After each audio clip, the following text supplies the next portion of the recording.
Hi friends, welcome back to our channel Aruna all in one vlogs. ఎవరైనా మన ఛానల్ని కొత్తగా ఇప్పుడే చూస్తున్నట్టయితే జర సబ్స్క్రైబ్ చేసుకొని వెళ్ళండి ఫ్రెండ్స్. ఈరోజు వీడియోలోకి వచ్చేసి ఏంటంటే రాయలసీమ స్పెషల్ రాగి సంకటి ఎలా చేయాలో చూపిస్తాను, చూడండి ఫ్రెండ్స్.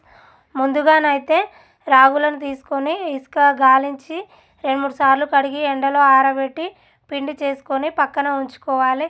మనం 1 కప్పు రాగి పిండిని తీసుకుంటే 4 కప్పుల నీళ్ళనకే ఒక పాత్రలోకి అయితే తీసుకోవాలి. ఇప్పుడు అదే కప్పుతో 1/2 కప్పు లేదంటే 2 స్పూన్ల బియ్యాన్ని అయితే తీసుకొని కడిగి 10 నిమిషాలు పక్కన ఉంచుకొని ఈలోపు అయితే స్టవ్ ఆన్ చేసి మనం నీటిని గ్యాస్పై పెట్టి కొంచెం వేడవనివ్వాలి. మనం కడిగిన బియ్యాన్ని కూడా అదే పాత్రలోకి వేసి మెత్తగా అన్నాన్ని అయితే ఉడికించుకోవాలి.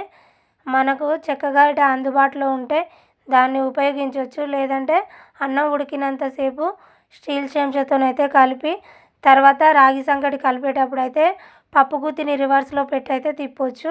అప్పుడైతే చాలా బాగా వస్తుంది. చూడండి, ఇప్పుడు అన్నం అయితే మెత్తగా పలుకులు లేకుండానైతే ఉడికిపోయింది. ఇందులోకి మనం 1 కప్పు రాగి పిండిని అయితే వేసుకోవాలి.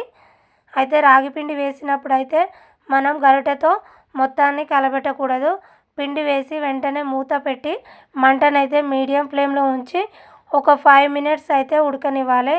అప్పుడు పిండి అనేది ఆవిరికి మంచిగా ఉడికిపోతుంది. చూడండి ఎంత బాగా ఉడికిందో, కలర్ అనేది పిండిది వేరేలాగా వచ్చింది కదా. ఇప్పుడైతే మనం గరిటె సహాయంతో ఉండలు లేకుండా మంచిగా కలబెట్టాలి. ఇందులోనే రుచికి సరిపడా కొంచెం ఉప్పునైతే వేసి ఇక మొత్తాన్ని మరొకసారి కలపాలి.